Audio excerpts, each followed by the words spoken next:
Good evening everyone, welcome to my YouTube channel. तो दोस्तों, आज हम बात करेंगे लूसन में इतिहास में हम बात करेंगे मध्यकालीन भारत में 25वां चैप्टर महमूद गजनी के बारे में बात करने से पहले दोस्तों हमारे चैनल को सब्सक्राइब कीजिए, लाइक कीजिए। चलिए दोस्तों शुरू करते हैं।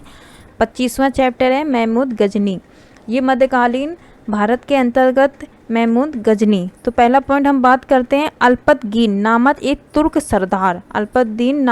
तुर्क सरदार थे जिन्होंने गजनी साम्राज्य का संस्थापक था। तो गजनी साम्राज्य का संस्थापक कौन था? अल्पतगीन थे। ये क्या थे? एक तुर्क सरदार थे। मोस्ट इम्पॉर्टेंट, अल्पतगीन क्या थे? एक तुर्क सरदार थे जो कि उनको गजनी साम्राज्य का संस्थापक थे। ठीक है, मोस्ट इम्पॉर्टेंट अल्पतगीन क्या थे? ये गजनी समाज के संस्थापक तो एक तुर्क सरदार थे। ठीक है, बात करते हैं अल्पतगीन का गुलाम की बात करें तथा दामाद की बात करें, कौन था वो?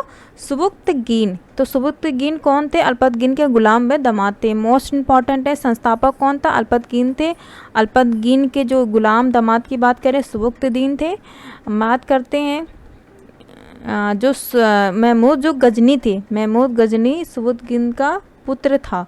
दो मतलब जो बात करते हैं गजनी साम्राज्य संस्थापक थे अल्पतगीन, उनके जो दामाद और गुलाम की बात करें सुबुक्तगीन थे, उन्हीं के जो पुत्र थे वो महमूद गजनी थे। ठीक है, ये मोस्ट इम्पॉर्टेंट है। तो महमूद गजनी किनके पुत्र थे? सुबुक्तगीन के पुत्र थे। ठीक है, बात करते हैं इन्होंने क्या है अपने पिता के काल में गजनी जो थे वो खुरासान के शासक था। तो ये गजनी क्या थे? खुरासान के शासक थे। ठीक है, बात है अभी तो ये उस टाइम पे ये खुरासान के शासक थे। मतलब उसके बाद आता है गजनी, जो महमूद गजनी 27 वर्ष की अवस्था में 997 ईस्वी में गद्दी पर बैठे थे। किस गद्दी पर बैठे थे? गजनी वंश की जो इन्होंने जो गजनी वंश के शासन में जो उन्होंने अपने गद्दी पे बैठे, वो कौन सा ईस्वी थी? 997 ईस्वी में पे बैठे। इससे पहले वो क्या थे?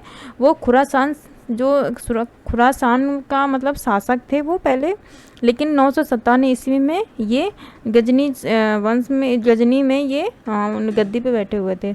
ठीक है, उनकी अवस्था कितनी थी? 27 वर्ष की अवस्था थी। मोस्ट इम्पॉर्टेंट, 997 ईस्वी में ये गजनी जो थे महमूद गजनी, ये गजनी की गद्दी पे बैठे थे। ठीक है, नेक्स्ट पॉइंट की बात करते हैं।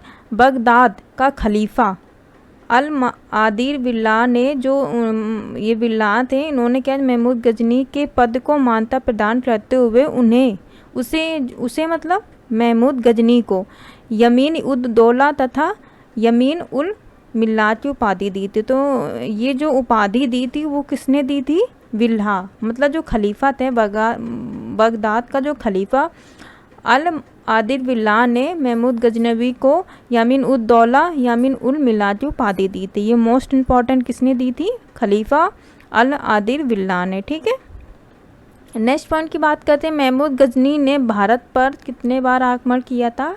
17 बार आक्रमण किया था भारत पे। ठीक है, मोस्ट इम्पॉर्टेंट है। तो महमूद गजनी में भारत पे कितने आक्रमण किए थे? 17 आक्रमण किए थे। मोस्ट इम्पॉर्टेंट, महमूद गजनी ने भारत पर पहला आक्रमण पहला जो उनका आक्रमण था वो 1001 ईसा में किया गया था।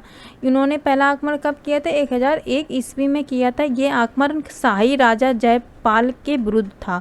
जिनके विरुद्ध उनका आक्रमण था वो कौन थे? राजा जयपाल थे, जिनके विरुद्ध इनका आक्रमण हुआ था, जिसमें जयपाल की पराजय हुई थी। क्योंकि इनका पहला आक्रमण था, जो पहले आक्रमण विजय हुए थे जयपाल के विरुद्ध उन्होंने किए थे। जो जयपाल जो थे ना राजा, वो पराजय हो गए थे। ठीक है, और किस ईस्वी में किया था? इन्होंने 1000 ईस्वी पे किया था ये आक्रमण, पहला आक्रमण। मोस्ट इम्पॉर्टेंट 17 आक्रमण के, जिसमें पहला आक्रमण इनका 1001 ईस्वी में किया था। वो किसके विरुद्ध किया था? इन्होंने जयपाल के विरुद्ध किया था, जिसमें जयपाल की पराजय हुई थी।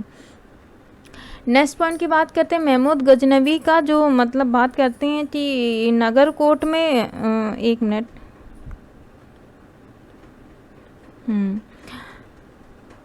बात करते हैं महमूद गजनी का जो 1008 ईस्वी में नगरकोट के विरुद्ध हमले को मूर्तिवाद के विरुद्ध पहली महत्वपूर्ण जीत बताई जाती है। तो पहली महत्वपूर्ण जीत कौन सी बताई जाती है? जो इन्होंने 1008 ईस्वी में नगरकोट के विरुद्ध इन्होंने हमले को, जो मूर्तिवाद के विरुद्ध, ये पहली महत्वपूर्ण जीत बताई जाती है। ठीक है, बात करते हैं महमूद गजनवी ने, महमूद जो गजनवी बोलते हैं और गजनी भी बोलते हैं। ठीक है, महमूद गजनी ने थानेश्वर के चक्र स्वामिन की कांस निर्मित आदमकद प्रतिमा की को मतलब गजनी को भेजकर रंग भूमि का रखवाया था। ये आप ऐसे पढ़ लीजिए।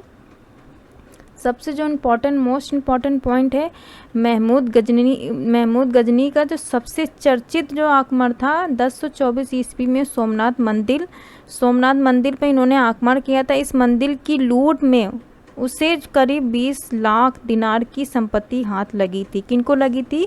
महमूद गजनी को 20 लाख दिनार की संपत्ति हाथ लगी थी। और किस ईस्वी में इन्होंने सोमनाथ मंदिर पे आक्रमण किया था? 1024 ईस्वी में सोमनाथ मंदिर पे इन्होंने आक्रमण किया था, जिसमें इनको 20 लाख दिनार की संपत्ति हाथ लगी थी।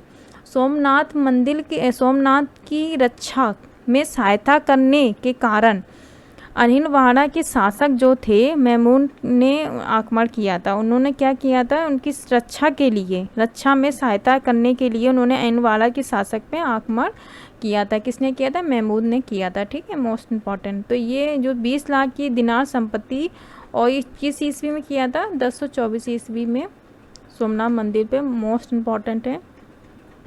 बात करते हैं सोमनाथ मंदिर लूट कर ले जाने के क्रम में महमूद पर जाटों ने आक्रमण किया। उन्होंने जब ये आक्रमण के बाद उन पे जाटों ने जब लेके जा रहे थे धन लूट के, तो उन पर उस समय जाटों ने आक्रमण किया और कुछ संपत्ति लूट ली और उनसे कुछ 20 लाख की जो दिनार संपत्ति हाथ लगी थी वो लेके जा रहे थे। तब उन्होंने उस टाइम पे वहाँ पे उनके रास्ते में जाटों ने आक्रमण किया जिनसे उनसे कुछ संपत्ति लूट ली थी। ठीक है, ये मोस्ट इम्पॉर्टेंट है। महमूद गजनी का अंतिम जो भारतीय आक्रमण था, जो भारतीय इन्होंने 17 आक्रमण किए, जिसमें पहला आक्रमण इन्हों का 1001 ईस्वी में किया गया था और लास्ट जो आक्रमण था अंतिम जो 1027 ईस्वी में जाटों के विरुद्ध हुआ था। जिनके विरुद्ध होकर वो कुछ धन उनसे लेके चले गए थे। ठीक है, महमूद गजनी की जो मृत्यु हुई 1030 ईस्वी में हो गई थी। इनकी मृत्यु कब हुई थी? 1030 ईस्वी में हो गई थी। ये मोस्ट इम्पॉर्टेंट है कि गद्दी पे कब बैठे थे? 997 ईस्वी में बैठे थे और ये इनकी मृत्यु कब हुई थी? 1030 ईस्वी में हो गई। तो अल बुरनी, फिरदौसी, उत्वी तथा फरूकी महमूद गजनी के दरबार में रहते। ये सब किनके दरबार में रहते थे? महमूद गजनी के दरबार में रहते थे। मोस्ट इम्पॉर्टेंट है दोस्तों। हमारे चैनल को सब्सक्राइब कीजिए, लाइक कीजिए। धन्यवाद।